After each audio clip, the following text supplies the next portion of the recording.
Buenos días, bon dia a tothom. Comenzamos la quinta mesa redonda que básicamente lo que trata es de lanzar una mirada o una cierta reflexión sobre una serie de elementos que no son los únicos, obviamente, pero sí son elementos que indiscutiblemente están articulando o son ejes sobre los que se articula pues ese cambio evidente, ese cambio desde el punto de vista social, desde el punto de vista cultural, también desde el punto de vista socioeconómico, al que se ha hecho tanta referencia en estos días. Evidentemente, cualquier cambio social supone la modificación indudable de toda una serie de paradigmas, pero también es indudable que de entre todos esos paradigmas hay algunos que parecen tener una especial relevancia. Por una parte eso, por otra parte, pues es evidente que, tal como a veces se nos olvida, cualquier cambio social, aunque globalmente ofrezca pocas dudas de que, digamos, pudiera ser un cambio ventajoso respecto a etapas anteriores, pero cualquier cambio social, lo mismo que cualquier acción social, tiene sin duda una serie de efectos secundarios que se podrían entender como efectos perversos. Aunque sea dicho de una forma mucho más simplista, tendría una serie de dificultades que enfrentar y también suponen una serie de consecuencias que no son totalmente deseables. Bueno, pues tanto de la importancia de esos elementos sobre los que pivota el cambio, como de los posibles límites de ese cambio, como de las dificultades que supone en el proceso de cambiar, como de los efectos perversos, es de lo que en el forzosamente escaso tiempo de 15 minutos cada uno se va a hablar en esta mesa redonda. Empezando por la multiculturalidad. Evidentemente es algo que está ahí, es algo que se ha hecho referencia, insisto, en estos dos últimos días. Es algo que en su presencia supone indudablemente desafíos, pero que la expectativa de no enfrentar los desafíos o de acotarlos de una forma que sea imperceptible probablemente daría lugar a efectos mucho más trágicamente perversos, con lo cual más vale ponerlo encima de la mesa y convertirlos en una oportunidad. En primer lugar, la multiculturalidad. En segundo lugar, los cambios de roles de género. También ahí están. No estamos tan seguros de que estén en la profundidad con que a veces formalmente se preconiza. No puedo personalmente citar una investigación de hace unos años de la Fundación sobre los roles de género, sobre los jóvenes y el sexo, donde nuestra sorpresa un tanto desencantada fue el encontrar la pervivencia de estereotipos de género muy claros en los adolescentes. Bueno, pero en cualquier caso, si no se ha cambiado hay que cambiarlo, por tanto más vale hablar de ese desafío. En tercer lugar, las nuevas tecnologías. Ese tema tan traído, tan llevado de las nuevas tecnologías no es la primera vez que sale en el Congreso, pero hoy se va a tratar más en profundidad.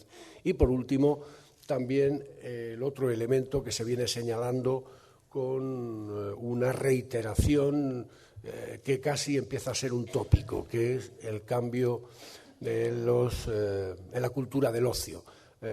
Hasta hace no demasiado tiempo, en nuestro espacio cultural, quizás la definición identitaria de una persona se hacía por dónde trabajaba, cómo trabajaba, etcétera. Cada vez más empieza a cambiar eso, el ocio, digamos, de una manera acorde en el paso de una sociedad de privada a una sociedad de, entre comillas, todas las comillas que se quieran, de bienestar. Bueno, pues el ocio ha enfatizado su importancia, ha adquirido cada vez un papel más central en la definición de la vida de las personas y también merece una reflexión.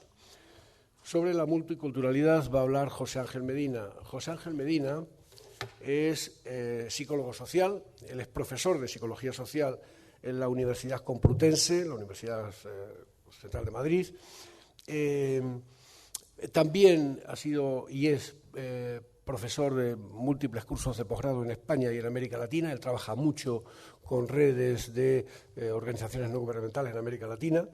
y es miembro de Iniciativas Culturales. Iniciativas Culturales es una entidad que básicamente trabaja en proyectos de animación sociocultural, desarrollo educativo, trabajo con jóvenes, etc. Él tiene una experiencia muy de primera mano y las observaciones y las reflexiones que haga sobre la multiculturalidad, aparte de probablemente la hondura de quien las hace, lo que no hay ninguna duda de que tienen la vivencia práctica de quien las ha conocido. Además, José Ángel Medina, digamos que es un viejo amigo que, al que la Fundación de Ayuda a la Drogadicción le debe mucho y que queda reflejado en buena parte de nuestros materiales. Cuarto de grado. Bueno, buenos días. Yo no tengo tanto interés en demostrar que la multiculturalidad existe y lo que voy a hacer es darlo por hecho. Y entonces lo que querría es transmitir 5 ideas que de alguna manera puedan cualificar un poco, que puedan poner algunos acentos, que puedan hablar de lo que decía Eusebio acerca de la perversión de lo que ocurre muchas veces en los cambios y que de alguna manera inciten a que el cerebro de las personas que estamos aquí pues se nos mueva en una dirección o en otra. En ese sentido, no estoy afirmando la verdad, sino estoy diciendo cosas que pueden cualificar un poco el asunto este de la multiculturalidad. Son 5 ideas muy rápidas, no voy a tardar mucho en ello.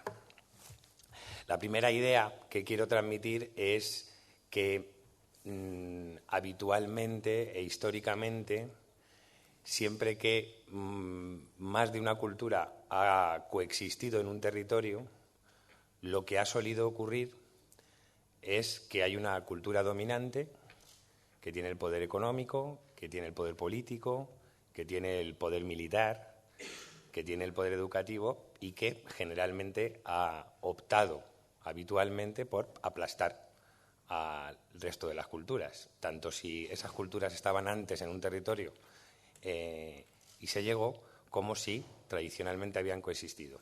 Esto es una idea que creo que es importante tener en cuenta, porque normalmente se nos olvida que esto es lo que suele ocurrir y esto es lo que de alguna manera se aprende.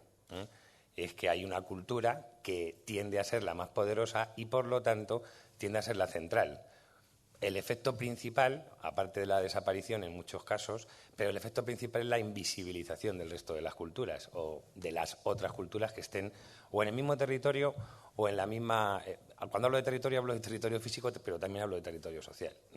Entonces, una primera idea que quiero lanzar es que habitualmente nuestros sistemas educativos, nuestros sistemas de medios de comunicación, nuestra forma de organizar el Estado o los territorios, lo que hacen es simplemente invisibilizar las otras culturas. Y entonces las otras culturas o tienden a desaparecer porque desaparecen sin más, o tienden a desaparecer porque lo que hacen es asociarse a la cultura dominante. La primera idea que lanzo es simplemente esa, que tengamos en cuenta que suele ocurrir esto. En España tenemos casos bastante tradicionales, pero bueno, también está Latinoamérica, también está África, hay muchos lugares donde las identidades culturales dominantes han intentado sistemáticamente hacer desaparecer el resto. Que lo tengamos en cuenta. La segunda idea que quiero decir es que estamos hablando de multiculturalidad y cada vez hablamos más de multiculturalidad. Se supone que estamos ante el momento de mayor multiculturalidad en el territorio español. Lo que quiero decir es que desde mi punto de vista hay una especie de falacia en esa idea. Probablemente estemos viviendo un momento en el que en el territorio español viva mucha gente que ha nacido en otros estados y que se ha socializado en otras culturas, pero probablemente estemos viviendo el momento de mayor homologación cultural que existe en la historia de las civilizaciones. Entonces, trabajar como si hubiera muchas culturas cuando hay una cultura que es la que se está propagando por todo el planeta es una especie de paradoja que hay que tener en cuenta. Fundamentalmente esto ocurre pues, porque están desapareciendo cada vez más las fuentes de socialización más tradicionales. El peso familiar, el peso de otros elementos educativos que no son fundamentalmente la escuela. La calle, el espacio público como el gran socializador, ha desaparecido porque se lo hemos cedido a los coches, y los coches en general socializan muy poco, excepto para aprender a poner intermitente, cuentan muy pocas cosas, excepto, lo único que cuentan es que en la calle no se puede estar. Como esas fuentes de socialización han desaparecido, pues otras fuentes de socialización toman el testigo, fundamentalmente los medios de comunicación de masas y el mercado, que lo que hace es homologar de forma sistemática el concepto de belleza, lo que se merienda, el arte de la seducción, el concepto de éxito, que tradicionalmente lo que estaba era caracterizado en cada cultura de una forma no completamente diferente, pero sí con algunos elementos diferenciales, lo que hace ahora es cada vez más parecido. Quiero contar esto porque podemos vivir con la idea de que hay una multiculturalidad real y lo que hay es, podríamos hablar en muchos aspectos de un multiorigen, pero que la socialización cultural se produce de forma muy homologada en bastantes territorios muy distantes entre sí.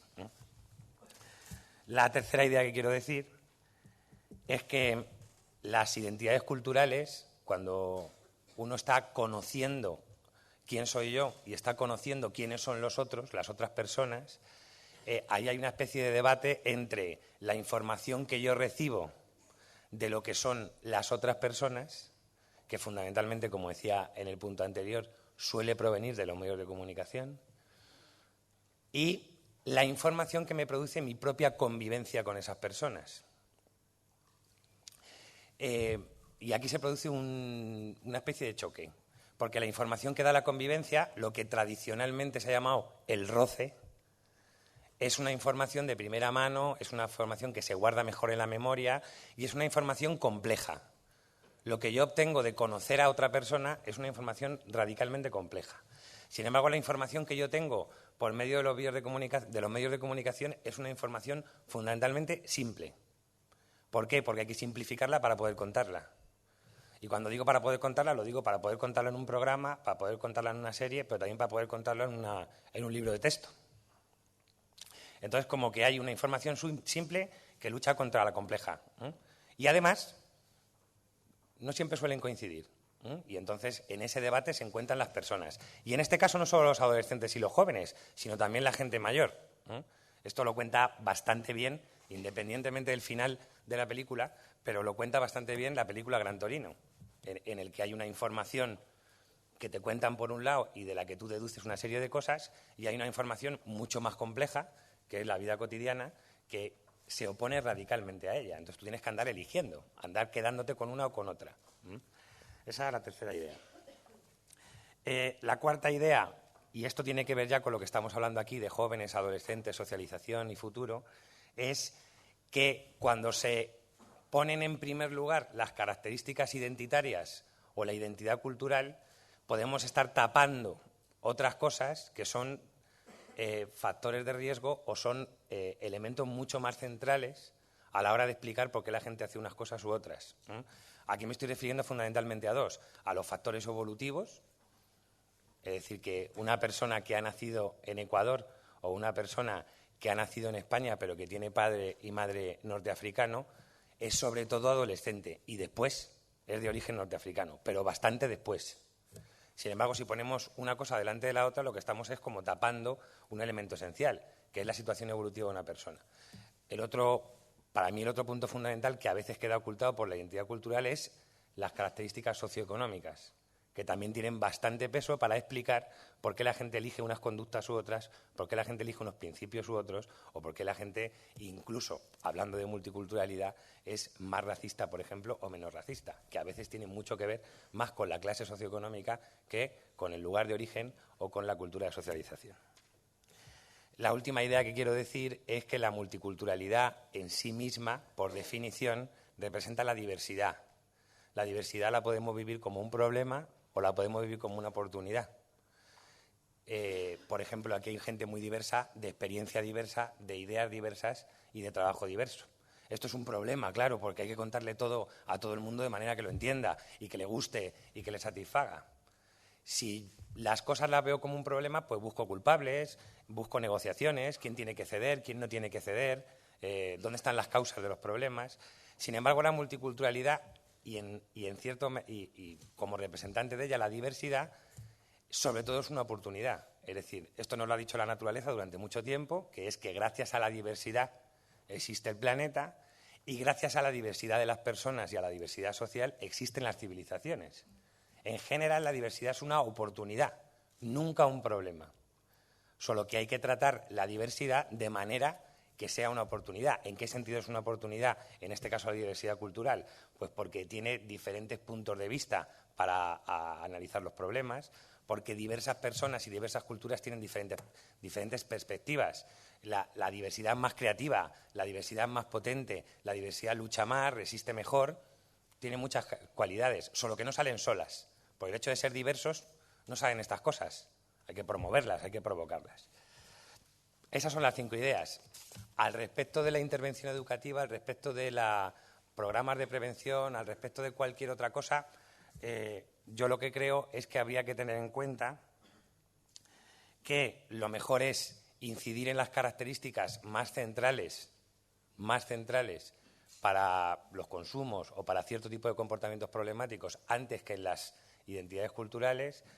En segundo lugar, creo que hay que aprovechar las diferencias culturales para sacar información sobre el ocio, sobre el tiempo libre, sobre la forma de resolver la pareja o sobre la forma de resolver la familia, para aprovecharse de ellas y ponerlas sobre la mesa.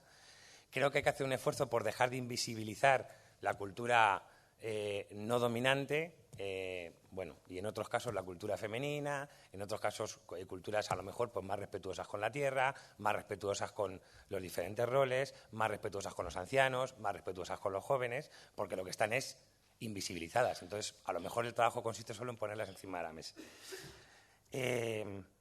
Creo que es mejor no buscar identidades tanto por la cultura, cuando hablo de una situación en la que hay diversidad, sino buscar identidades por la construcción colectiva de cosas. Cuando la gente hace cosas juntas, construye una identidad colectiva muy superior, a veces, a la cultural. Por eso queremos más a nuestros amigos que a nuestros paisanos, porque hemos vivido más con ellos. Y en ese sentido creo que la intervención educativa debería ir trabajando identidad colectiva por esa vía, haciendo que ocurran cosas y que ocurran cosas importantes para la gente. Y en general creo que reducir todo el impacto de la publicidad, de los medios de comunicación de masas y de la visión que se da desde ese tipo de fuentes de información de las diferentes culturas sería bastante interesante para que la multiculturalidad hiciera su trabajo en la convivencia real y en el día a día. ¿Vale? Pues nada más, espero haber sido suficientemente rápido. Muchísimas gracias por la rapidez. Muchas gracias.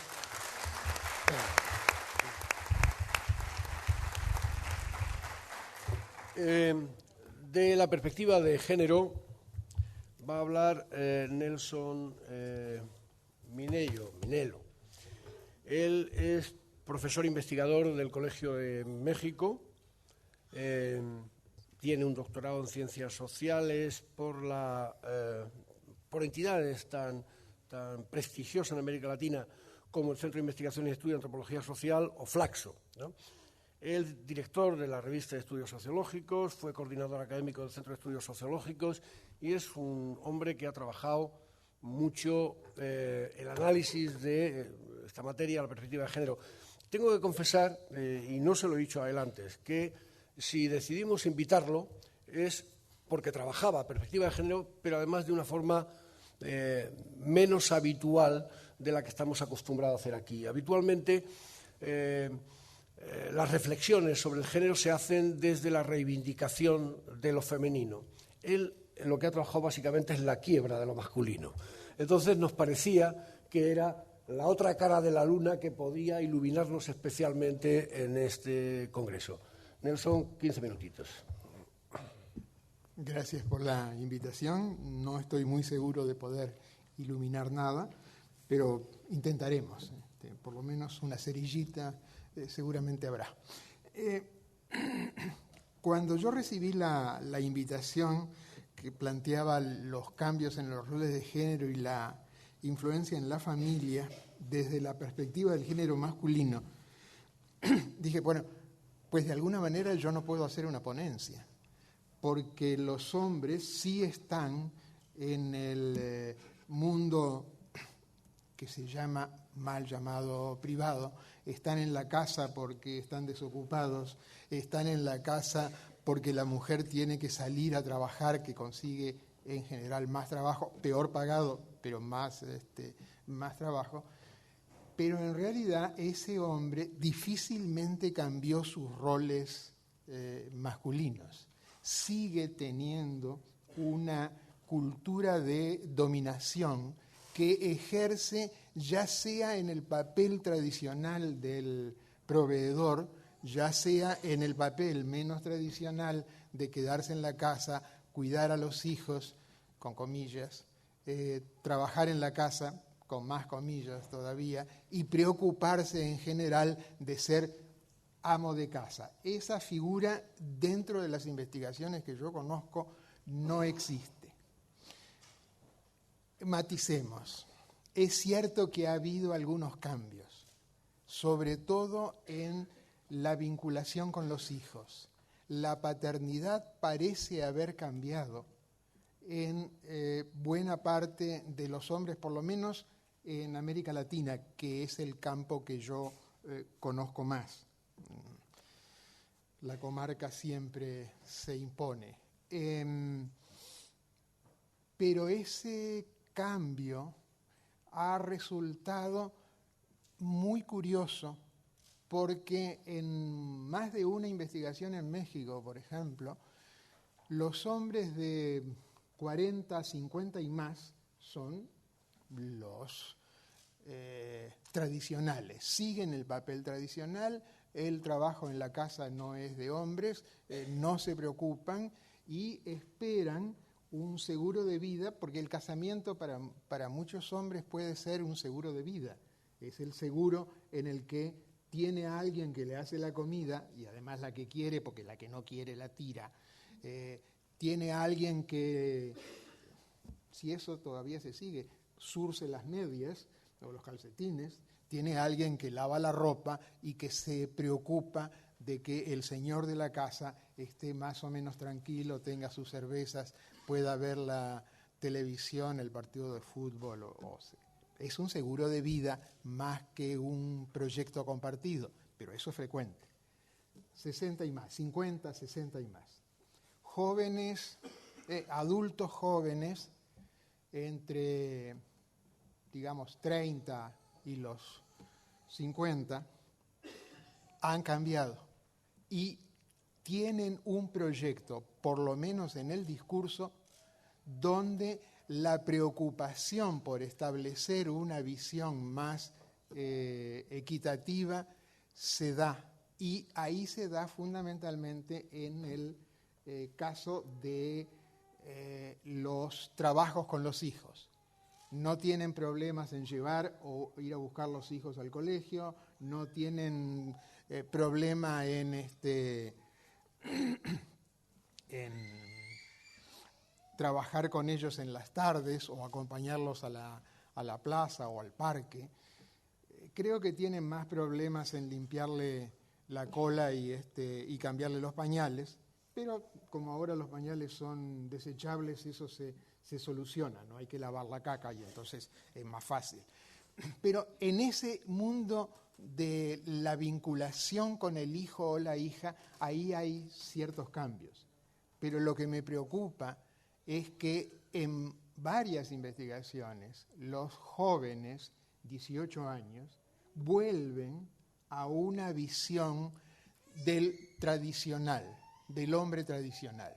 Separan otra vez más la visión de géneros, marcan claramente dos géneros y ellos no están comprometidos en ese trabajo.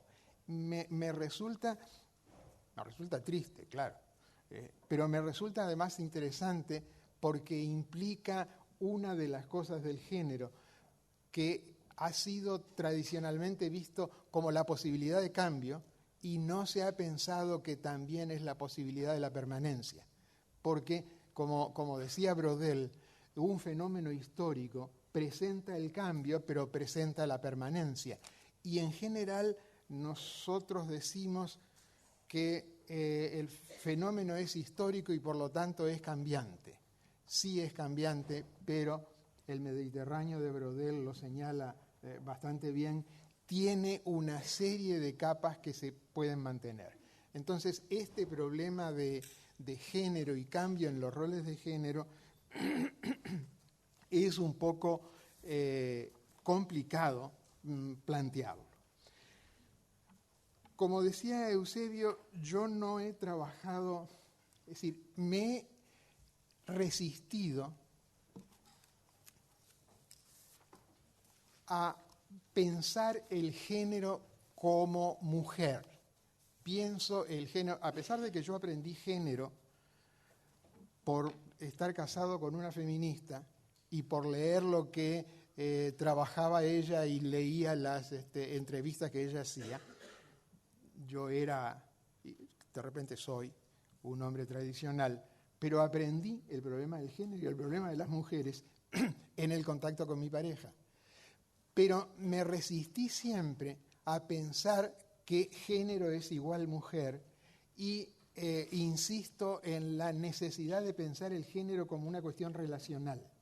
Y no solo como una cuestión relacional varón-mujer, sino también mujer-mujer y varón-varón. Es decir, una compleja relación en la cual el varón tiene un aspecto dominante, pero al mismo tiempo tiene frente a sí las posibilidades de otro poder. No es exactamente un contrapoder, es más bien, yo lo sigo en la línea Foucaultiana, la resistencia que puede oponer o la mujer o los jóvenes o la nuera frente a la suegra o ese tipo de relación de varón-varón que también se da. Entonces, mi planteo, mi intento de comunicar algo en esta sesión es la búsqueda de encontrar más que trabajar género, porque las palabras tienen su peso, se había dicho en sesiones anteriores y yo coincido en ese tipo de cuestiones, invertir y plantearnos el problema de orden de género, es decir, la posibilidad de esta relación varón-varón, varón-mujer, mujer-mujer, y las combinaciones que podemos trabajar en eso, para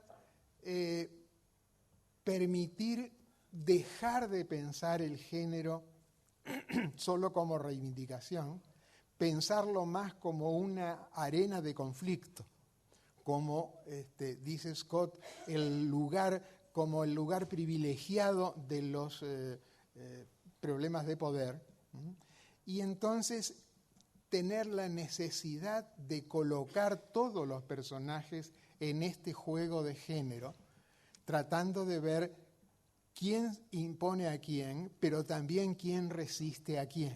Entonces, creo que esta situación de orden de género es más heurística, más productora de conocimiento que pensar el género solamente como tal, como género.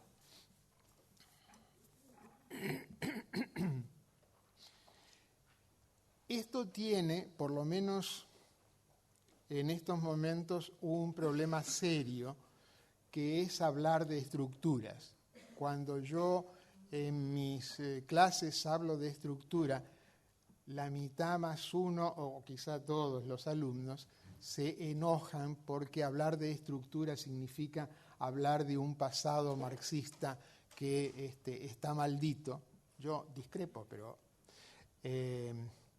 y entonces las estructuras son algo que se imponen al individuo, y lo que hay que hacer es el individuo.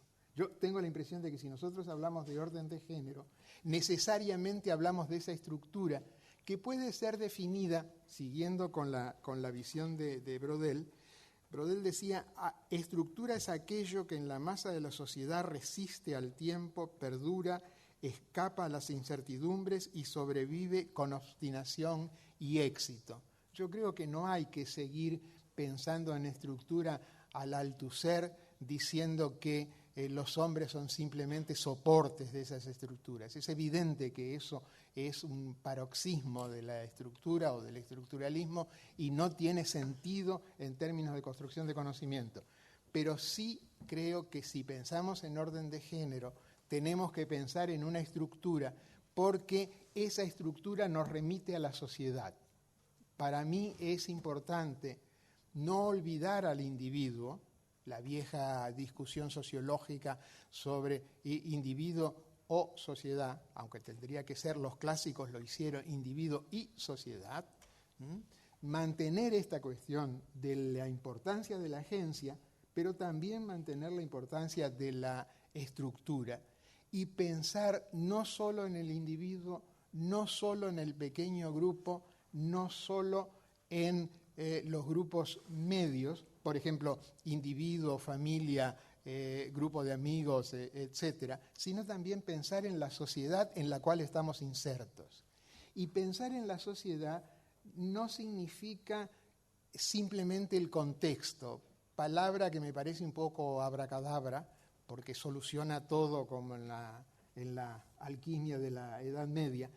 Y en realidad, si el contexto no se hila conjuntamente con el individuo y los grupos, pues no vamos a tener más allá que una pintura con un entorno más o menos bonito, pero no integrado. Entonces, mi propuesta es la idea de estructura, la idea de proceso histórico, la idea de la multidisciplinariedad del concepto de género, la idea de distintos niveles de análisis. Y entonces el género no es solo la entrevista, sino que es también los datos agregados en las encuestas, en los censos, etc.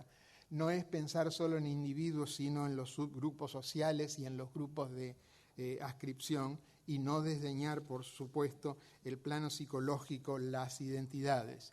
Y yo añado, y esto lo aprendí en el Congreso, la interesante reflexión de Volkov acerca de qué pasa en el cerebro en ciertos casos, cosa que por lo menos yo como sociólogo desconozco y que me parece necesario integrar en este asunto de la multidisciplinaridad. Entonces, para mí lo que quiero compartir con ustedes es mi preocupación para cambiar la mirada. También, vuelta a Foucault, es un poco tratar de encontrar que lo que había por debajo del umbral de lo visible y lo enunciable aparezca en este momento. Y creo que orden de género puede ser una vía, no la única, por supuesto, quizá no la mejor, pero por ahora una de las vías posibles. Esto supone, y termino, la periodización. No hay un orden de género de una vez y para siempre, hay que trabajar en periodos históricos. Una regionalización, no hay un orden de género universal, sino que hay regiones que tienen orden de género, e incluso dentro de cada país debe haber regiones que tienen órdenes de género distintos. Y supone pensar, por último, una relación conflictiva y contradictoria con otras formas de representación social, clase, etnia, raza, etc. Lo único posible posteriormente a esto es trabajar en investigaciones que sí se planteen un orden de género y que vean cuán fecunda es o estéril esta visión, pero mi propuesta es dejar el género como tal y pensar en orden de género como una posibilidad de avance en estos estudios de género. Y dejo acá. Muchas gracias.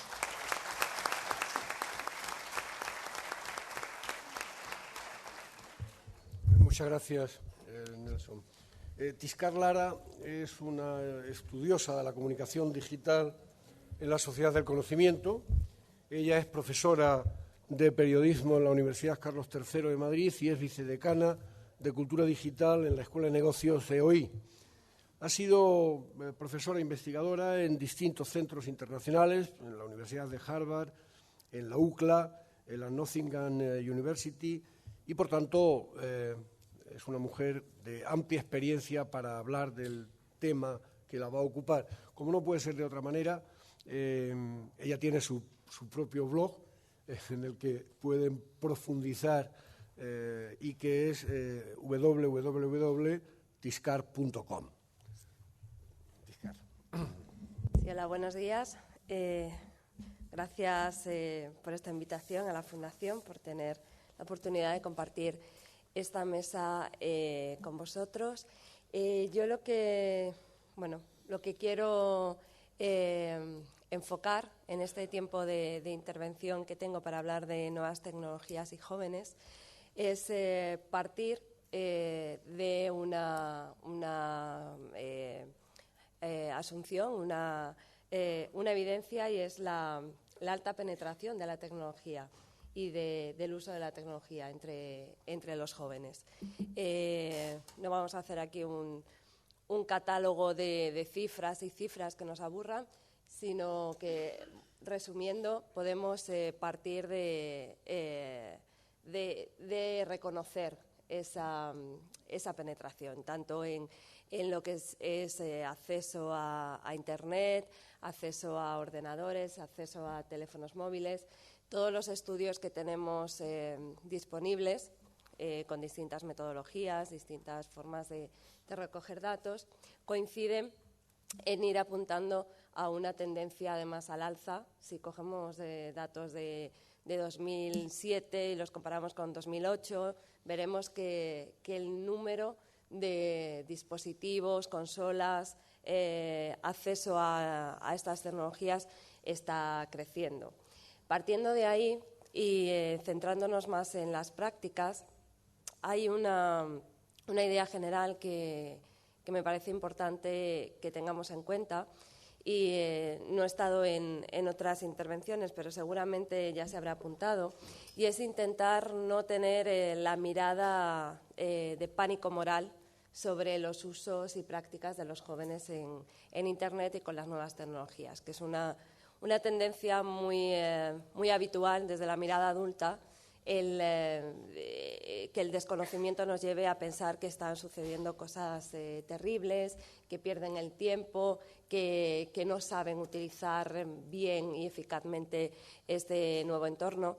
Y frente a eso hay unos estudios muy interesantes, sobre todo en Estados Unidos, que en esto nos llevan cierta delantera, de investigadores que están haciendo trabajo etnográfico centrados en el uso, en las prácticas específicas de los jóvenes en la red. Y en los primeros avances de estos estudios nos vienen a decir que los usos principales que hacen son de tres tipos. Uno es de búsqueda de información, el otro es de comunicación, socialización, que es el más importante, y otro que también es interesante es el de la producción multimedia, ¿no? El construir su identidad a través de su propia documentación y producción, y desde el rol del productor, ¿no? de quien genera, remezcla con el collage, generan algún tipo de contenido, de mensaje que están compartiendo entre ellos en la red. Dentro del punto de comunicación y socialización, es importante ver cómo están habitando las redes sociales, que es el espacio donde más se puede ver cómo se están desarrollando. Y aquí también es interesante uno de estos estudios que nos viene a decir que realmente lo que están haciendo los jóvenes en estos espacios, en estas redes, es ocupar un espacio que se les niega, en cierta forma, en el espacio físico. Lo que hacen nos puede parecer muy intrascendente, que es básicamente pasar el rato, matar el tiempo. Pero en realidad eso es algo básico en todo proceso de construcción de identidad, de socialización, de adolescencia, y simplemente es una traslación de algo que no encuentran tanto en las plazas, ¿no? En los ámbitos públicos, no encuentran tanto esos espacios y lo están desplegando de alguna manera en las redes sociales. Ese sería un poco el marco, la mirada más positiva, más integradora sobre sus usos y prácticas. Dentro de estas investigaciones también nos vienen a decir que hay una serie de aprendizajes informales que son muy interesantes también de sus formas de relacionarse en estos espacios, que son aprendizajes que tienen que ver con las nuevas competencias digitales, como puede ser desde la producción, ¿no? Que decíamos al principio, la producción multimedia, pero también la solidaridad, el enseñarse entre sí, esa especie de tutoría informal, las redes de aprendizaje mutuas, espacios como son páginas y foros, comunidades de fans, pues desde series de Star Wars o anime japonés, cómo ellos están haciendo sus propios videoclips, cómo remezclando, van generando incluso unas escalas de reputación. El que más sabe es el que está más valorado, el que más ayuda a los demás, el que más comparte. Son otras dinámicas que son interesantes y que están sucediendo fuera de los espacios formales de enseñanza reglada, que están ahí y que están aprendiendo algo nuestros jóvenes en esa manera de relacionarse básicamente en el ocio. Es un entorno de relación distinto que se nos escapa de las aulas. Y en este sentido os quería poner un vídeo muy cortito donde se repasan este catálogo de nuevas competencias digitales que van mucho más allá de lo que son competencias instrumentales, y sería interesante que viésemos, cuando hablamos de competencias digitales, pensáramos también en competencias cognitivas, en competencias culturales, en un mundo más amplio que lo que podemos pensar en un primer momento por digital, ¿no? Como algo meramente operativo, de uso de unas tecnologías. Os voy a poner el vídeo porque creo que lo explica muy bien, son 2 minutos.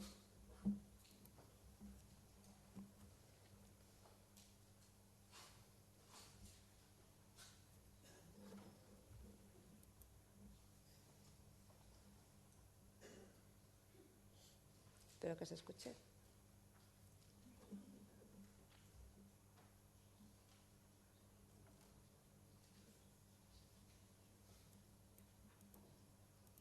Bueno, no arranca. Bueno, vamos a intentar arrancarlo desde aquí. Bueno, si no arranca no importa. En realidad lo podréis ver después en la documentación, está también, como veis, en mi página, pero las competencias que aparecen mencionadas en el vídeo son estas que están aquí también indicadas, que son el juego, la representación, la simulación, la apropiación, la capacidad de multitarea, el pensamiento distribuido, la inteligencia colectiva, el juicio como criterio, como pensamiento crítico, la navegación transmediática, el trabajo en red y la negociación. Estas competencias que se reconocen como propias y necesarias para esta sociedad del conocimiento hacia donde tenemos un poco que dirigirnos en este nuevo entorno, algunas de ellas tienen ciertas debilidades. Y esto es un poco con lo que quería también cerrar. Si bien es cierto que muchas son vienen dadas en esta propiedad generacional que entendemos de los nativos digitales, a mí La propia enunciación no me gusta la idea contrapuesta de nativos e inmigrantes, creo que es un error y es problemática, ha sido útil durante un tiempo para entendernos, pero creo que se nos queda muy corta, porque ni los nativos son tan nativos ni tienen todo este aprendizaje bien asimilado, ni los inmigrantes son tan analfabetos y no tienen nada que hacer en este nuevo entorno. Parece como que se quita esa capacidad de exploración y de conocer y de poder enseñar a los mal llamados nativos. Dentro de estas competencias, las más delicadas, las más débiles y las que necesitan de un aprendizaje más sistemático, el traerlas al aula y poder trabajarlas, porque no vienen tan de serie por la propia situación generacional de los mal llamados nativos.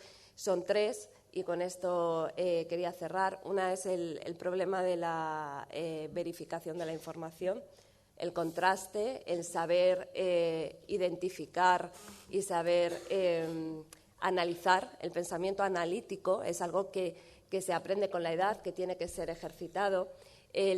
Otra es el problema que genera la propiedad intelectual, el plagio en la red, el hecho de que el rol de consumidor lo estemos trasladando al rol de productor, que estemos generando, creando, mezclando y produciendo información y comunicación en la red, choca de frente con problemas de propiedad intelectual, que es otro aprendizaje que hay que traer al aula. Y el tercero tiene que ver con privacidad e intimidad, con una serie de valores que también tienen que ser discutidos y tienen que ser aprendidos y valorados dentro del aula. Esta socialización en las redes sociales choca con estos problemas que son inherentes al ser humano. El qué dice de sí mismo, qué dice de los demás, qué fotografías cuelgan y comparten, qué es público, qué es privado. Todos estos conceptos son muy problemáticos y están generando mucho conflicto. Es algo que hay que debatir. Y quiero terminar, si este se puede ver, con un vídeo de una campaña de una fundación norteamericana donde intentan llamar la atención sobre esta problemática. Y la serie se llama Piensa antes de publicar. Y creo que da, si lo podemos ver, espero que sí, creo que da en la clave de esto con lo que estaba concluyendo, con la necesidad de educar en la responsabilidad y en la libertad en el entorno de la red. Es imposible ponerle puertas. Todos los intentos desde software de filtrado y prohibición no funcionan. Lo que no tenemos es el audio. Sí. Bueno. How do you know that? Oh, Donovan, do it like I taught you. Love the new tattoo, Sarah. Let's go! Dude, that's Sarah. The girl in the pink shirt. That's the girl I was telling you about. Oh, that's Sarah? Theater 2 on your left. Hey, Sarah. What color underwear today?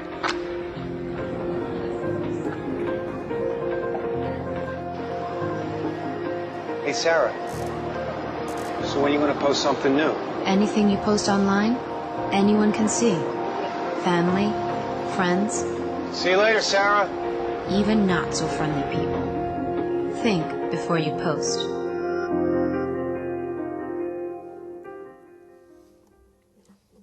Les voy a poner otro cortito de la misma serie y con esto terminamos.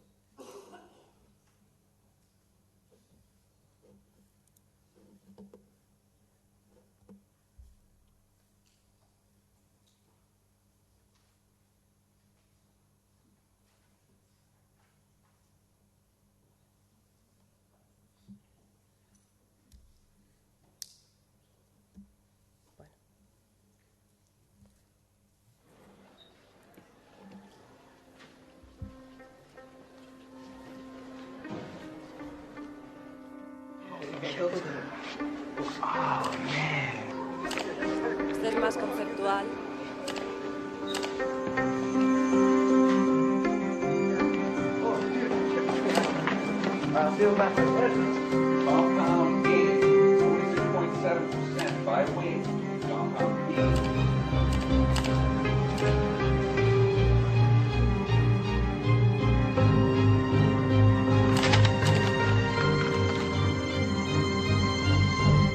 Once you post your image online, you can't take it back.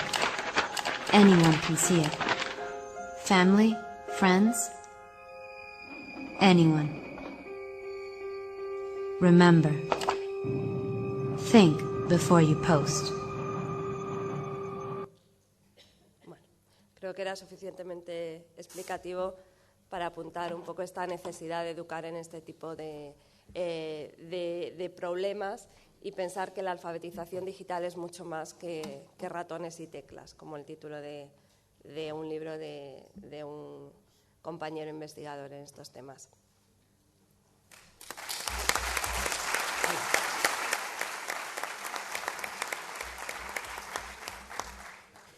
Muchas gracias, Iscar. Vamos a ver, las preguntas pueden ya irlas preparando, las van recogiendo porque estamos en el último tramo de la mesa, que se va a hablar del tiempo del ocio. Fernando Conde es sociólogo, él es especialista en sociología política, fue fundador y sigue siendo profesor de un curso enormemente prestigiado de la Complutense, que es el curso de posgrado de Praxis de Sociología del Consumo. Es director de CIMOP, de Comunicación, Imagen y Opinión Pública, y ha trabajado desde hace mucho tiempo fundamentalmente en temas que tienen que ver con la salud, el consumo, la juventud, las drogas, los estilos de vida, etc. Yo me permitiría subrayar un aspecto, quizás es una lectura personal, pero en cualquier caso creo que Fernando es de los mejores del grupo de cabeza, los cualitativistas en España, sin ninguna duda. Y hay buena muestra de esa finura de análisis sociológico en algunos libros, el último de los cuales es un libro publicado para la colección de estudios sociales de la Caixa, el de Adolescentes ante el alcohol. Pero hay libros de absoluta referencia en el sector, como pueden ser Los hijos de la desregulación o La mirada de padres y madres, la crisis de transformación, etcétera, etcétera. Fernando va a hablar del tiempo del ocio.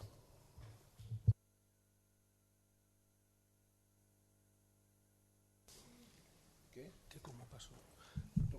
Aquí, el verde. Vale. Perdón. Hola, ¿qué hay? Buenos días. Antes de nada, muchas gracias, Eusebio, por invitarme a participar en este congreso.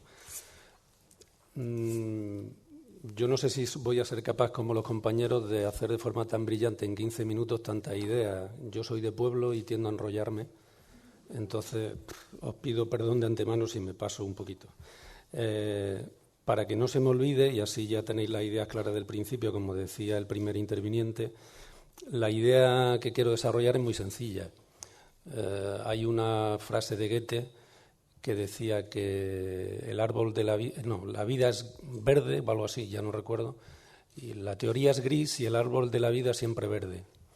Es decir, nosotros vivimos con una serie de ideas, de representaciones, nos hacemos, podemos decir, en base a nuestra experiencia vital, a nuestra experiencia histórica, una serie de ideas sobre el mundo, sobre los temas más diversos, en este caso sobre el consumo, el tiempo libre, etcétera, y vivimos con esa idea, vivimos con esas representaciones y sin embargo la vida pues va dando vueltas, va dando tumbos y el tiempo libre ya no se vive como nosotros pensábamos que se vivía, el consumo no es lo que nosotros pensábamos que es, el consumo de drogas tampoco es lo que nosotros pensábamos que era y entonces ese desajuste provoca, a mi juicio, muchas dificultades en los modelos de trabajo, en los modelos de intervención, en la propia relación social y personal que se pueden establecer en este caso con los jóvenes, ¿no?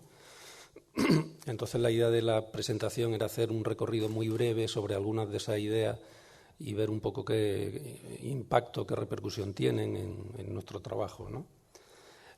También hay dos cosas que me gustaría hacer mucho hincapié desde un principio, que sería la importancia de las prácticas y de los usos, que algún compañero ya lo ha mencionado antes, Vivimos en un mundo en el que los medios, la sociedad del conocimiento, todo eso parece que lleva a valorar lo intangible, a valorar los valores, a valorar las formas de conocimiento, lo cognitivo, lo simbólico, el imaginario. Y cada vez nos olvidamos más de que las prácticas sociales, los usos reales, la configuración de nuestros cuerpos, la forma en que nos sentamos, la forma en que tenemos la distribución de la casa, la forma en que paseamos, en que ocupamos el tiempo libre, la importancia que tiene estar en un centro comercial en lugar de un espacio público, todo ese tipo de temas que son materiales, prácticas sociales reales, tienen una importancia decisiva en todo lo que hacemos y muchas veces se nos olvida. Yo quería poner un poco la luz, como ha hecho algún compañero antes, en esa dimensión. Y otro tema que también me parece cardinal es y que voy a tratar de orientar un poquito, es la importancia de superar lo que podemos llamar el pensamiento dicotómico, es decir, el blanco y el negro.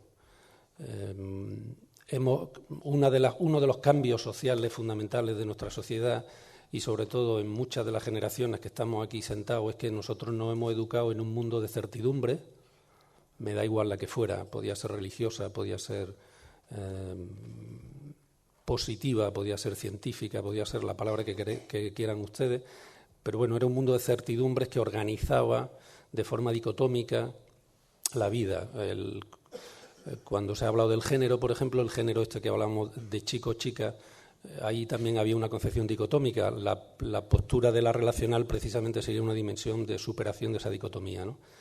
Bueno, pues esa idea de necesidad de superar esa dicotomía para instalarse en un espacio, quizá podemos llamarlo más incierto, pero que en última instancia es un espacio de mayor libertad y de responsabilidad, yo creo que también es fundamental en todos los temas que hagamos con los jóvenes y con nosotros, ¿no? Bueno, y esa sería un poco la idea básica de la ponencia. Para ello vamos a empezar de una forma muy genérica, podríamos decir, cada día es más habitual, por ejemplo, yo hace años, por mi trabajo, yo trabajo mucho en temas de consumo y de consumo en general, de consumo de marca, de consumo de Coca-Cola, de consumo de camisa, de consumo de corbata, de pantalones, de alimentación. Y cuando se hablaba del consumo de drogas parecía que era un mundo totalmente distinto y, sin embargo, últimamente, por ejemplo, ayer en el tren venía leyendo la última publicación de la FAD, había como 5 ponencias o algo así sobre el tema del consumo, ¿no? Y cada día es más habitual oír hablar del consumo. La gente, los padres, los jóvenes hablamos del consumo. La primera idea que yo creo que es fundamental es entender, como también han comentado antes, que el consumo es un concepto cajón desastre que sirve para todo y al mismo tiempo no sirve para nada si no se ubica social e históricamente en cada momento concreto. Y desde ese punto de vista, en España la idea es muy sencilla. En España, lo digo para entendernos, la mayoría de nuestras generaciones, la gente que tenga de 40 para arriba, lo digo para entendernos, se ha creado, se ha desarrollado, se ha socializado en un mundo donde el consumo tenía una serie de pautas. Bueno, el consumo significaba, por ejemplo, ser más rico, más alto y más guapo, ¿no?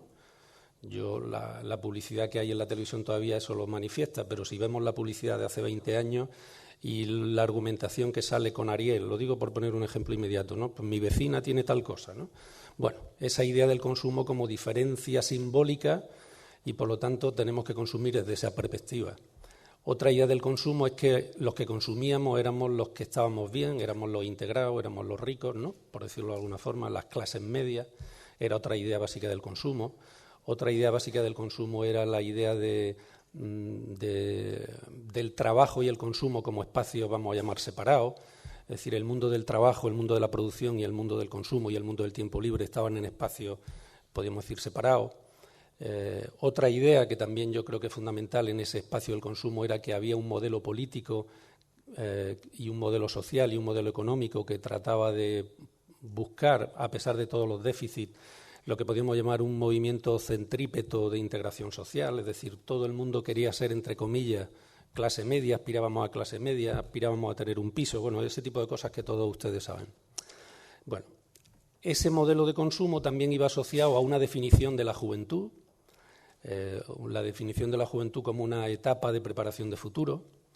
Por ejemplo, hablando del tema de multiculturalismo que comentaba el primer ponente, cuando yo trabajo con inmigrantes jóvenes, una de las primeras cosas que llama la atención es precisamente en relación a esto, y por eso lo comento, como mientras que la juventud de ahora, que ha nacido aquí en España de una u otra forma, vive la juventud no como esa etapa de preparación de futuro, sino con la idea que algunos de ustedes ya me habrán oído a lo mejor en algún caso, de la juventud como inmenso parque temático.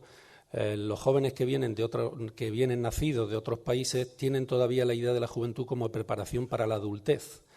Y entonces, en ese sentido, hay un choque de cómo vivir la adolescencia en nuestro país. Como se vive en sus países de origen, que habitualmente no existe esa etapa larga y prolongada de pasar el tiempo, o como se vive aquí en España con esa forma, ¿no? Entonces, ahí hay, por ejemplo, un conflicto.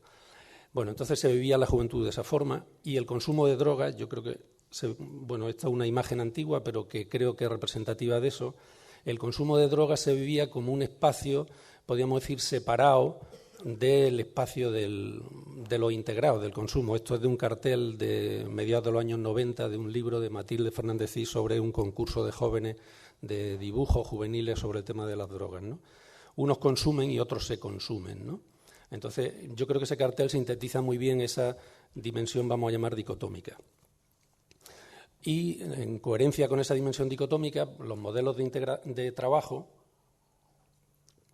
que lo he tratado de representar en estos dos círculos. El círculo grande sería el espacio de la integración social, estaba el trabajo, el estudio, los hábitos de vida, vamos a llamar, cotidianos, las pautas de consumo personal, yo que sé, el ir a Zara o el ir me da igual, a cualquier otra tienda, o el salir de copas, ¿no? Mientras que el espacio de la droga se tendía a ubicar en este espacio más de la exclusión, y en el que el hincapié siempre se ha hecho en la sustancia, ¿no? Esa idea de que la droga es la sustancia, ¿no? Me da igual, fuera la heroína, fuera la cocaína, fuera el propio alcohol, ¿no? Y en todo caso, y últimamente, desde hace 8, 10, 15 años, ya no recuerdo, pues se trabajaba también el contexto más inmediato del consumo de drogas, como podía ser el estilo de vida o los hábitos de tiempo libre, y de ahí pues la profusión de programas que a nivel sobre todo municipal pues se hacían de uso alternativo del tiempo libre, la noche joven, bueno, todo ese tipo de programas de ocupación del tiempo desde otro punto de vista, ¿no? Bueno, la idea es muy sencilla, eso sería el modelo, vamos a llamar, en el que hemos vivido, en el que nos hemos desarrollado, que tenemos de una u otra forma anclada en nuestra cabeza. Bueno, el modelo de consumo ha cambiado. No le digo ninguna novedad. Yo creo que todos lo hemos vivido, aunque muchas veces no lo hayamos pensado o reflexionado.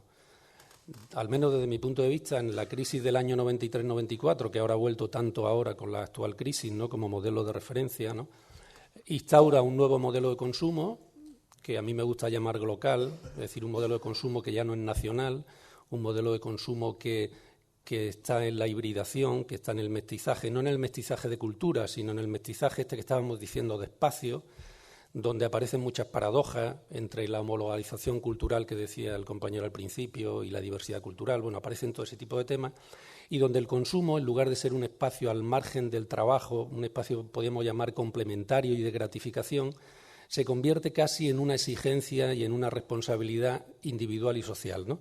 El chiste este de Forges, que para mí es el mejor, no sé si el mejor, pero uno de los mejores, no sé si decir filósofos, historiadores, sociólogos, politólogos, etcétera, de nuestro país.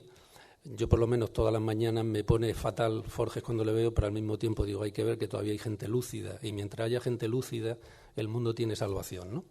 Bueno, pues fijaros, consumid o perecemos, ¿no? Yo creo que si leemos, o cualquier persona que haya oído la televisión en los últimos 3 meses, una de las principales cosas que oirá será: si no consumimos, no salimos de la crisis. Tenéis que consumir, tenéis que consumir. Y si no se consumen pisos, tenemos que desgravar para que se consuman pisos. Y si no se consumen coches, tenemos que no sé qué para que se consuman, ¿no? Esa idea de que el consumo es una exigencia moral, ¿no? No ya una exigencia productiva. Bueno, eso cambia totalmente lo que estábamos comentando de las formas de vida y de consumo. Eso conlleva un modelo de consumo mucho más compulsivo. Ya no se consume solamente por el tema de la diferencia social, la diferencia simbólica, sino que se consume por el propio acto del consumo. Y eso a mí me parece fundamental en los propios jóvenes, en la gente mayor, pero sobre todo en la juventud, y conlleva una dimensión motivacional, compulsiva, que es muy similar al fenómeno del consumo de drogas en cualquiera de sus variantes, ¿no? Otra de las dimensiones de la nueva modalidad de consumo es esa ruptura de la dicotomía. El tema de las nuevas tecnologías que se han explicado antes yo creo que lo ejemplifican muy bien.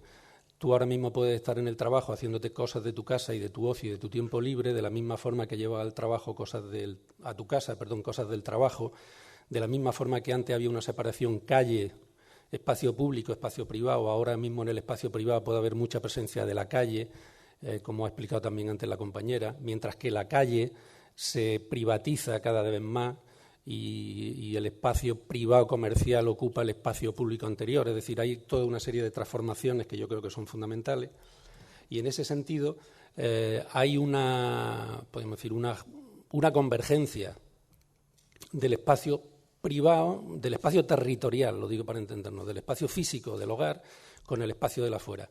Fijaros que este tema a mí me parece fundamental en el tema educativo y familiar, porque la educación de los padres en general, que es muy paternalista, como ustedes saben, se basa en que yo protejo a mis hijos dentro de la casa y les protejo fuera. Entonces, ese espacio, podemos decir, con todo este tipo de temas que estamos diciendo, yo creo que salta, ¿no?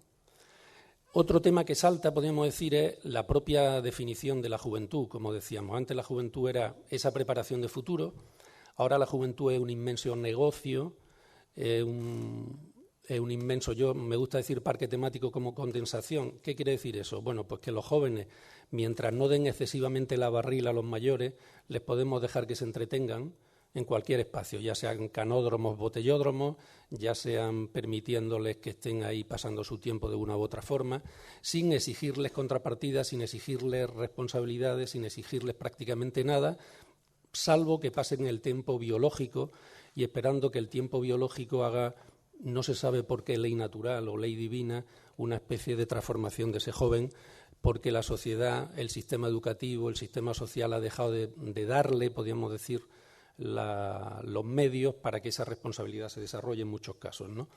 El mundo de la publicidad y de los medios, que se decía antes, yo creo que está lleno de imágenes de ese tipo, ¿no? Pues me da igual el de vodka, el de cualquiera, el de zapatos. Es decir, ese tiempo libre que ya no es un tiempo de ocio, sino un tiempo de negocio y se convierte en una exigencia, ¿no? El otro día, lo digo como ejemplo de la perversión que hablaba Eusebio al principio, el otro día estaba haciendo un trabajo con la Federación Enlace de Andalucía, y no voy a decir la ciudad, y estuvimos trabajando en una ciudad donde el ayuntamiento había organizado un botellódromo en la afuera para que no molestaran a los vecinos. Lo digo para que se hagan una idea de lo perverso. El ayuntamiento enviaba una carta a toda la familia a base del padrón en función de la edad de los hijos, de forma que cuando los hijos empezaban a tener 12 o 13 años, es decir, 5 o 6 años menos de la edad legal de consumir, recibían una carta en la que el ayuntamiento les invitaba a irse a tal sitio y tenía un sistema de autobuses para llevarle a ese sitio. En ese sistema de autobuses no se cobraba, era un servicio público del ayuntamiento, se le llevaban a los jóvenes, no se controlaba la edad tampoco. Lo único que se le hacía, eso sí, era un folleto explicando lo malo que era consumir alcohol y, por lo tanto, se practicaba una política políticamente correcta de reducción del daño, ¿no? Los jóvenes seguían allí, os podéis imaginar lo que pasaba, y luego en los autobuses lo recogían porque de esa forma se reduce la tasa de accidentes y la alcoholemia en la conducción. Bueno, ese tipo de parque temático es un poco al que yo me refiero. Cualquier tema, las nuevas tecnologías, la telefonía móvil, va en esa línea, ¿no? Las empresas de alcohol, una de sus grandes claves que ustedes conocen mejor que yo son la organización de fiestas, de pasar la noche, etcétera, que va mucho en esa idea, ¿no? Eso ha conllevado una transformación total del mundo imaginario de los consumos, del tiempo libre y de las drogas. He puesto algunos ejemplos para evidenciar eso y para evidenciar también cómo el mundo del marketing, de la publicidad, el mundo del consumo utiliza, podríamos decir, código, utiliza elementos del lenguaje del consumo de drogas que en su día hubieran sido totalmente perversos. Yo recuerdo, lo digo por poner un ejemplo que me viene ahora mismo a la cabeza, en el año 90, o año 91, o 89, no recuerdo exactamente cuándo, pero debió ser justo 89-90, pasé por Nueva York para un congreso sobre el tema del SIDA, que es un tema que habitualmente he trabajado.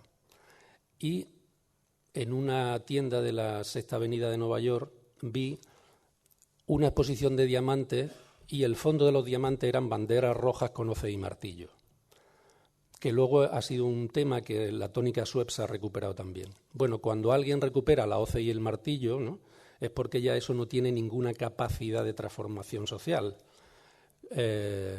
Aquí es lo mismo, es decir, cuando alguna publicidad de una empresa habla de mono de fiesta, es porque el mono, por un lado, se ha socializado, todo el mundo sabe lo que es el mono, pero al mismo tiempo ha perdido totalmente la carga, podríamos decir, de malditismo, de horror, de exclusión que podía tener antes. Cuando alguien puede hacer una publicidad de un perfume que se llame cocaína, es porque estamos hablando del glamour. Cuando el Schweppes, que sabéis que juega mucho con el ps, ¿no? Habla del psuéstasis, hay una clara alusión al éxtasis, al punto que la propia empresa Schweppes tuvo que sacar una nota de relaciones públicas de la empresa diciendo que en relación no estaba hablando de eso, ¿no? Pero era evidente que también estaba hablando de eso, ¿no? Bueno, con eso que quiero decir que la dimensión de integración, podríamos decir, simbólica, social, etcétera, del fenómeno de droga es enorme, ¿no? Bueno, esto es una página de una revista que va en esa línea. En sustancia, a lo que quería llegar, y ya con eso acabo, es que esos fenómenos de integración, esos fenómenos de mestizaje en el sentido no cultural que estábamos comentando, conlleva a mi juicio que deberíamos de desarrollar una estrategia no tan hiperespecializada como se ha desarrollado hasta ahora, sino una estrategia mucho más integral. Yo creo que la vida es integral. Muchas veces los sociólogos hablamos de lo complejo para lo que la vida siempre ha sido. Es decir, la vida es siempre multilateral, multidisciplinar, interdisciplinar, transdisciplinar, y somos los profesionales los que analíticamente tenemos que romper todo y una vez que lo hemos roto tenemos que juntarlo de alguna forma, ¿no? Bueno, entonces la propuesta es muy sencilla, es decir, en lugar de tener el espacio del consumo de drogas separado del espacio de la vida, del espacio de las relaciones sociales, de las prácticas sociales, yo creo que es fundamental integrarlo. Eso significa que en primer lugar hay que desarrollar un término que también vengo mucho tiempo planteando. Tenemos que desarrollar una forma de consumo mucho más austero y responsable. Ahora se habla mucho de la sostenibilidad del planeta y de cambiar del modelo social y productivo hacia un modelo sostenible. Eso es imposible si no reducimos los niveles de consumo. Si no hay un consumo más austero y más responsable desde la propia familia, es imposible. Hace poco, lo digo por poner un ejemplo, y eso no son temas sociales y simbólicos generales. La política fiscal ayuda. Por ejemplo, una política fiscal que favorezca la venta de coches de alta polución genera un consumo irresponsable y una política fiscal que favorezca los coches ecológicos favorece otro tema, ¿no? Bueno, en el caso del consumo de drogas es parecido. Es decir, para mí eso es fundamental. Otro tema fundamental es entender que el tiempo libre tenemos que fomentar espacios de tiempo libre no mercantilizados. Tenemos que recuperar el espacio público, el espacio de la calle, el espacio del encuentro, donde, como decía una compañera, donde matar el tiempo, donde pasar el tiempo, donde aburrirse es fundamental para la formación del sujeto.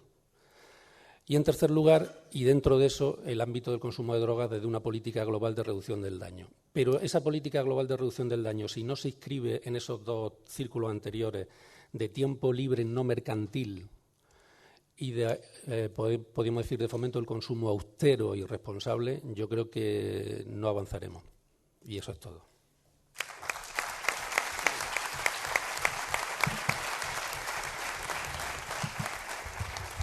Muy bien, tenemos 15 minutos. Podríamos alargarlo hasta 20 para las preguntas. Mientras llegan, yo preguntaría a Tiscar, por ir abriendo boca.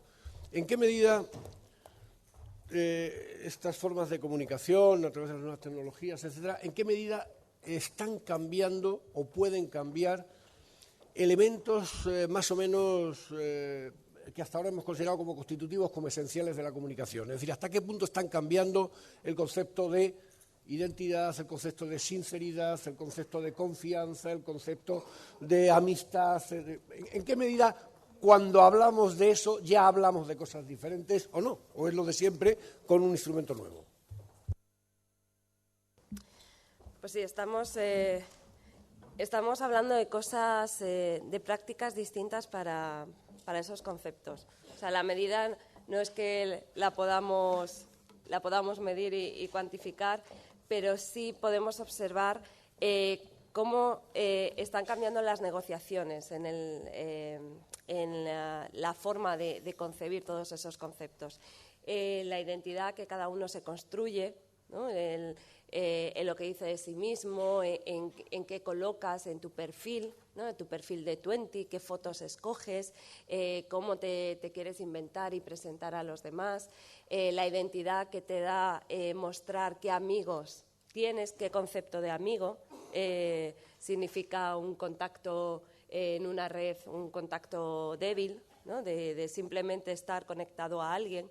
Ya el hecho que las propias plataformas, las propias tecnologías, las estructuras estén diseñadas y nombren de esa manera ese tipo de relaciones también es interesante, ¿no? de estudiar, que se le llame amigo a simplemente tener un contacto, esa vía de contacto con alguien.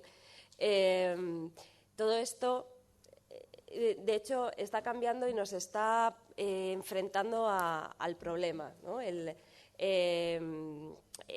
Cuando hablamos solo con una persona, cuando estamos publicando algo en un muro público, cuando no.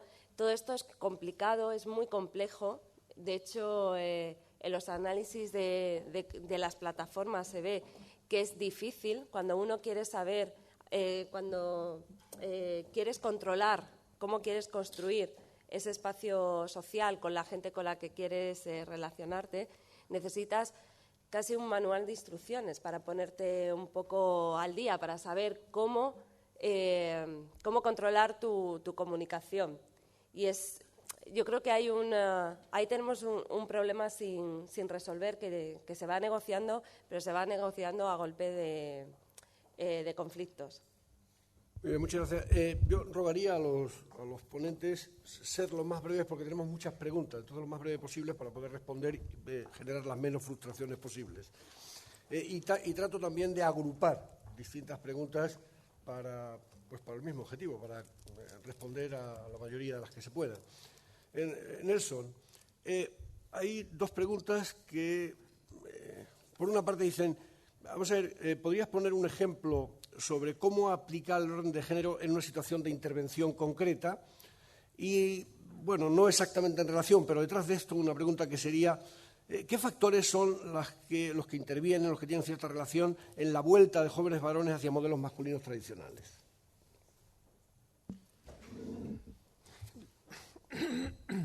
La primera me resulta muy difícil de contestar porque yo nunca he trabajado en intervención, pero pensaría que lo que podríamos hacer sería tratar de ver la situación social donde está esa situación concreta y cuántos son los personajes que están actuando en ese escenario en términos de género y coincido totalmente con el compañero, evidentemente evitar la cuestión dicotómica. El principio que podríamos plantearnos es si en una sociedad hay solo dos géneros o hay más. Y eso no es la idea de que tenga que haber más, pero la idea es tener la mente abierta para ver cómo hay o puede haber otros géneros. Y la situación entonces concreta sería aplicar en cada caso una visión abstracta y ver qué hay de esa visión abstracta en esa realidad, enriquecer lo abstracto con la realidad y trabajar en ese plano. No sé si esto sirve para algo, pero es un poco lo que yo puedo pensar en este momento. Los factores por los cuales se regresa probablemente tenga mucho que ver con este problema de la situación de crisis continuas, no solo de la crisis económica actual o la del 90 o la del 85 y podríamos seguir con los años, sino justamente con una sensación de frustración realmente muy grande que obligaría al sujeto, él o la, a remitirse a una situación que se convierte en una situación mítica en la cual se estaba mejor. su padre, su abuelo, su abuela, estaban mejor. La sociedad estaba más ordenada y por lo tanto se remite a eso. Para ser corto. Si puedes responder muy rápidamente, ¿se regresa o nunca se ha ido? Ambas cosas, que es una manera de decirlo y no decir nada. Es muy probable que se haya avanzado en términos del discurso y se haya mantenido en términos de las prácticas. José Ángel, los jóvenes de una persona se ve que trabajan dispositivos asistenciales, o de intervención al menos. Los jóvenes de otras culturas no se acercan o tienen dificultad al acercarse a los dispositivos de intervención, de tratamiento, etcétera. ¿Te parece que es solo una brecha de tipo cultural lo que les distancia? ¿Entiendes que hay otros elementos? A mí lo que me parece, o lo que me ha parecido desde mi experiencia, que es limitada en ese sentido, porque yo no he trabajado nunca en un dispositivo asistencial, es que sospecho que, y vuelvo a repetir una idea que ya dije, sospecho que los jóvenes no se acercan a un dispositivo asistencial. Otra cosa es que en determinados casos haya una intensidad mayor por que las referencias que se tienen de los dispositivos asistenciales, que suelen ser basados en el análisis social y en el análisis de lo que es bueno para la sociedad de aquí, haya cierta desconfianza transmitida por el entorno de origen. No lo descartaría, pero me temo que desde mi punto de vista yo apuntaría antes a una huida general de los jóvenes, probablemente porque los dispositivos asistenciales sean la parte del parque temático más aburrida y entonces tengan tendencia a no acudir mucho. Yo lo explicaría antes por ahí, yo personalmente. Fernando, dos preguntas. Una que dice, ¿por qué no se cuestiona de ninguna manera la parasitación de la industria del alcohol en los eventos sociales, deportes, fiestas populares, música, etcétera, patrocinándolos, fomentándolos, etcétera? Y otra pregunta más abstracta. ¿Qué te sugiere la frase de Cicerón, ocium con dignitate, ocio con dignidad? ¿Puede ser actual hoy día?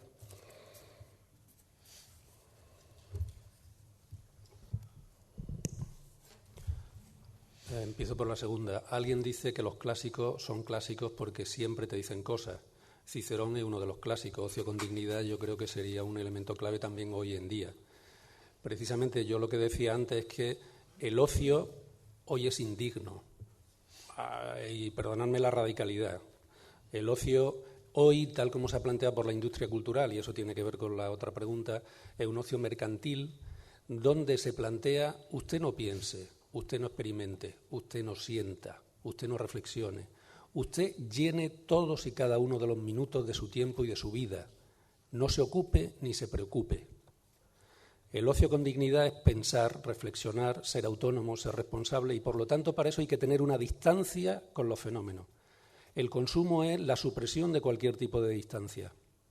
Y en ese sentido era por lo que yo planteaba que solamente en la medida en que nos distanciemos mínimamente del consumo, en la medida en que hagamos un ocio no mercantil, podemos recuperar el ocio como dignidad.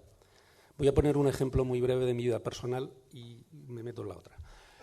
Yo tengo la suerte de tener una amiga que vive en el campo y tengo la suerte de que esa amiga me ha alquilado una casita en mitad de una dehesa en Salamanca. Y en esa casita no hay radio, no hay televisión, no hay luz, hay cosas de vela y un aparato de estos electrógeno que a partir de una hora no funciona ya porque se ha acabado. Una de mis experiencias personales a lo largo de mi vida, llevo 16, 14, 15 años allí, es que hay muchos amigos míos con hijos de la edad de mi hijo que les resulta insoportable estar 2 días en ese entorno. Van, dicen qué bonito y por la noche se vuelven. No pueden estar solos consigo mismos ni estar solos con los demás. Ese es el modelo de sociedad de consumo que estaba comentando antes. El ocio con dignidad es poder disfrutar de ese espacio. Y por lo tanto yo creo que Cicerón es básico en nuestros días y Sócrates también. Platón no estaría muy de acuerdo. Y luego, con respecto al tema del alcohol, yo creo que también es fundamental. ¿Por qué no se hace? Entre otras cosas, porque la mitad de estos eventos están patrocinados por empresas alcoholeras, etcétera, etcétera. Basta pensar cuando la que hoy es vicepresidenta de Gobierno intentó sacar la ley del alcohol en el Ministerio de Sanidad, fue uno de sus mayores fracasos. Es decir, el lobby alcoholero es muy potente y eso dificulta todo este tipo de temas. Yo también soy consciente de que no hay que suprimir eso y no vamos a cambiar el mundo en 2 días, pero yo sí creo que se puede negociar con las empresas alcoholeras, con el lobby alcoholero y respetar un poquito más los espacios de incidencia de los consumos y de la creación de los espacios de consumo.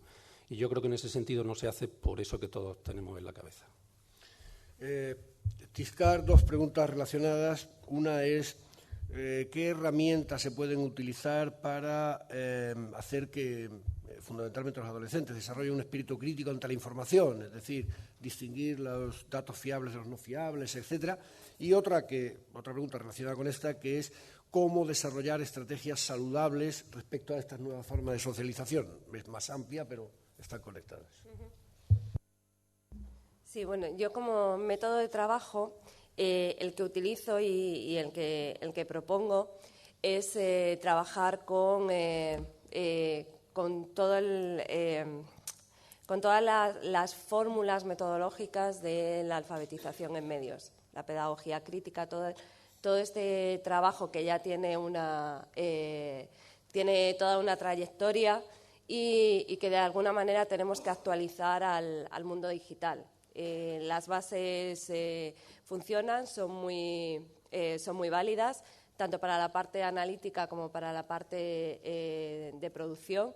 La analítica, las 5 claves clásicas, el preguntarse siempre por el quién, por qué, cómo son la construcción de los mensajes. Aquí ha salido muchas referencias a la publicidad. Trabajar con estos tipos de materiales que sean cotidianos, que sean reales y llevarlos al campo de la producción. Desde el rol de productor, de quien construye mensajes, también se aprende a analizar esos mensajes. No quedarnos solo en el rol del consumidor crítico, sino también desde el productor crítico. Yo lo hago tengo bastantes trabajos publicados en esta línea. Por si os interesa, bueno, sabéis que me podéis encontrar fácilmente. Trabajo con fotomontajes, trabajo con temas de contrapublicidad, cogiendo, por ejemplo, anuncios de alcohol. Toda la serie, no sé si conocéis, de Adbusters, que es un colectivo canadiense que trabaja la publicidad, haciendo crítica de la publicidad con sus mismos códigos visuales y trabajando tanto con profesores como con alumnos, haciendo collage, montajes, aprovechando su propia cultura de la crítica, ¿no? Ahora que está tan de moda esto de modificar las marcas, llevar la camiseta con lemas que están mezclados, utilizar ese espíritu transgresor y llevarlo hacia el pensamiento crítico, a esa distancia necesaria que nos proponían también, ¿no? Es algo tan sencillo como educar en la duda, en el escepticismo, en buscar el punto medio entre la paranoia y la anestesia, que ese es un poco el peligro que tenemos, ¿no? De sí, sé que todo es así, me da igual, o pensar que hay fantasmas en todas partes, ¿no? Tener el sentido crítico siempre es intentar buscar esa distancia y ese punto medio. Nelson, una pregunta de tipo terminológico o quizás no, quizás conceptual. ¿Se dice género o sexo? Es decir, diferencias de sexo, diferencias de género. Y otra pregunta es qué opinas sobre el arte como modo de cuestionamiento político-social, otra vez, por ejemplo, de las performances de tipo feminista, etcétera.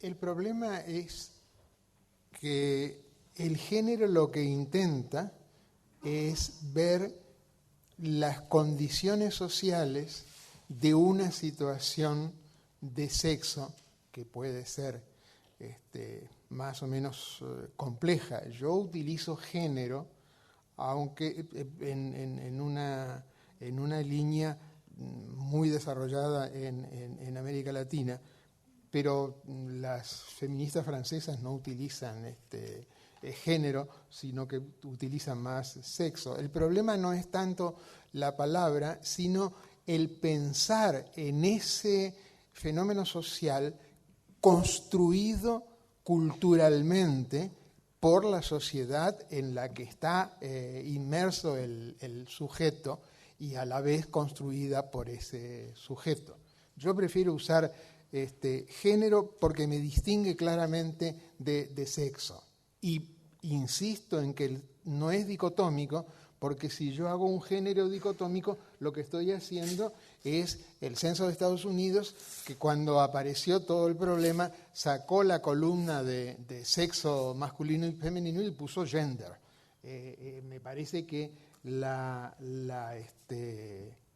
la visión dicotómica lleva a ese tipo de cosas. El asunto es verlo en términos culturales, sociales, históricos, esa expresión de ser hombre, ser mujer o ser algún otro género. La segunda que me olvidé. Performance. El arte provocador. Yo creo que el arte es provocador. El ejemplo que nos planteabas tú acerca de este caricaturista que yo leo a veces en El País, me parece una cosa importante. En el caso mexicano, los cartonistas de La Jornada son de los mejores políticos que en pocos trazos, y a mí me merecen mi admiración, yo nunca puedo hacer ni siquiera una línea recta, pero que alguien pueda plasmar en una imagen o en 2 o 3 trazos una cuestión política, me parece que sí. Y en general, si nosotros pensamos históricamente, el arte fue en muchísimos casos una cuestión subversiva. Y creo que eso es una de las grandezas más grandes, más redundancia tonta, una de las grandezas justamente del arte. Poder hacer una revolución, hacer pensar, ver de otra manera lo que se ve de una forma planita, sin discrepancias. Muchas gracias. Siento no tener más tiempo. Hemos sobrepasado los 5 minutos que habíamos dicho y es importante volver a las 11:15 porque es la mañana muy apurada. Muchas gracias.